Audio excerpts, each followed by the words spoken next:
What we propose and what we intend to implement is to expand the scope of the economy, so that once we do that, we believe unemployment and also living standards of our workers, whether in the public or private sector, will be improved. Of course, those who understand economics know that expansion of the economy means growing the economy, removing all obstacles that tend to affect the growth of the economy. And of course, the cooperative spokesperson have said, what do we intend to do as PDP to make sure that the cooperative sector of our economy discharges its responsibilities and also ensures economic expansion. Well, this question also is related to the first two questions, which involve the expansion of our economy, both fiscal and monetary. And we are determined to do that. We have done that before from 1999 to 2015, when we grew this economy and it became the biggest economy in Africa and also the biggest growth, in the history of this country as far as the GDP growth is concerned. Of course, the Medical Association spokesperson wanted to know our sector is concerned, what we believe which will benefit the generality of Nigerians is making sure that we expand the primary health sector of our health sector. And this we are going to do together with the support and cooperation of our international partners to expand and also fund the primary health sector to make sure that the people living in the villages mostly and then severe urban centers have access to medical facilities. This is how we intend, of course, to make sure that the health sector discharges a responsibility.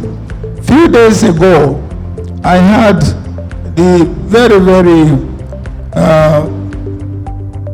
what I would say, unfortunate opportunity to visit some of our supporters in Plateau State at the University Teaching Hospital in Jos. This University Teaching Hospital was built by the PDP, and it is one of the very best teaching hospitals we built. But ever since, it has not been looked after, because I went to inspect our supporters who are involved in an accident coming back from rallies, and we lost about 13 or 14 of them, and I rushed there to see it. And I was asking the former governor of Plateau State, when you were governor, has any minister of health ever come to visit this hospital? And he said throughout his 8 years, no minister of health from the Federation has ever visited the hospital. Now, when you don't visit our medical facilities, how do you know the challenges they are facing?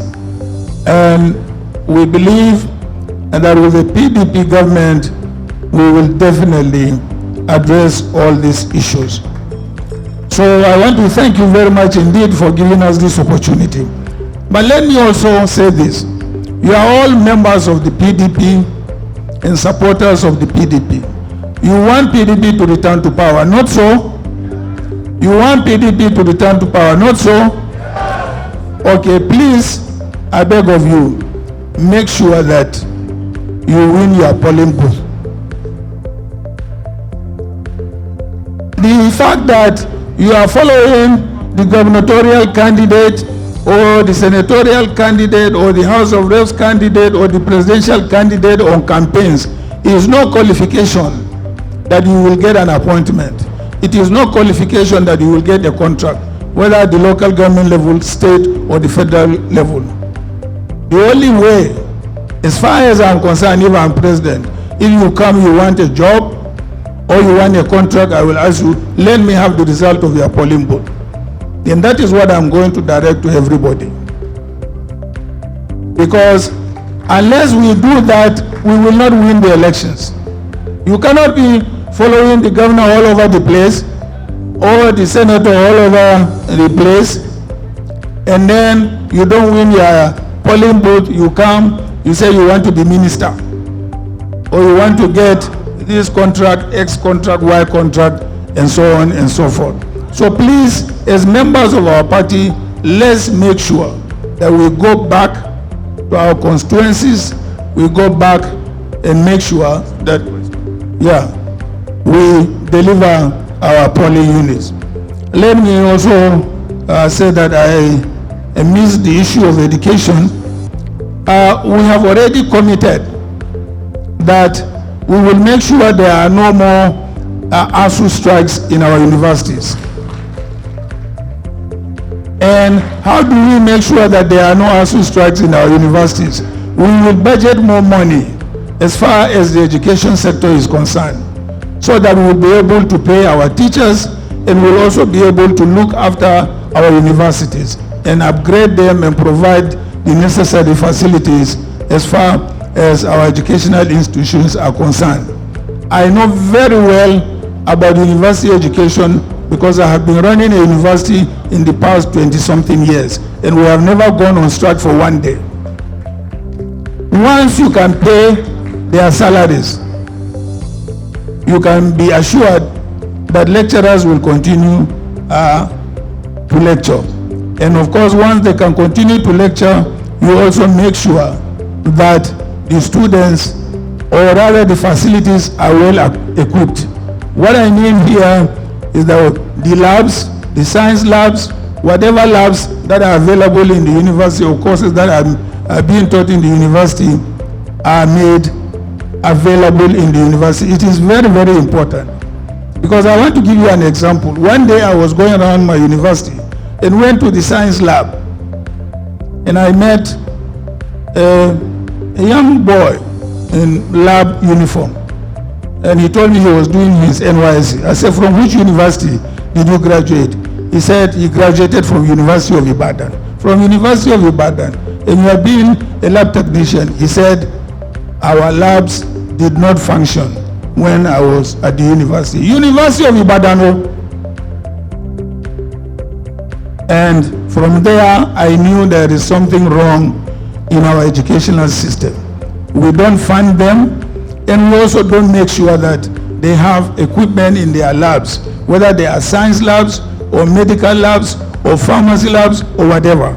So it's a very, very important sector of our national life and human development. We cannot neglect our educational sector. We all cannot be here today if we did not go to school. All of us. So I want to assure you that I will be very, very serious about education. And I will not allow the standards of our education to fall. Neither will I allow teachers to go without salaries or whatever. These are very, very important sectors of our national growth. If you are talking about economy, you are talking about agriculture, you are talking about anything, if there is no education, you cannot talk about all this. So thank you very much indeed for giving us the opportunity to interact with you today, and to assure you that the PDP will definitely bring back this country on the path of growth, not as the APC has done to us in the past 7 to 8 years. I thank you very much indeed. God bless you all. Thank you. Ẹ bá mi ṣá Atiku látẹ̀wọ́. When he was speaking, you can see that he was coordinated, he was organized, and in his presentation, you did find blow by blow.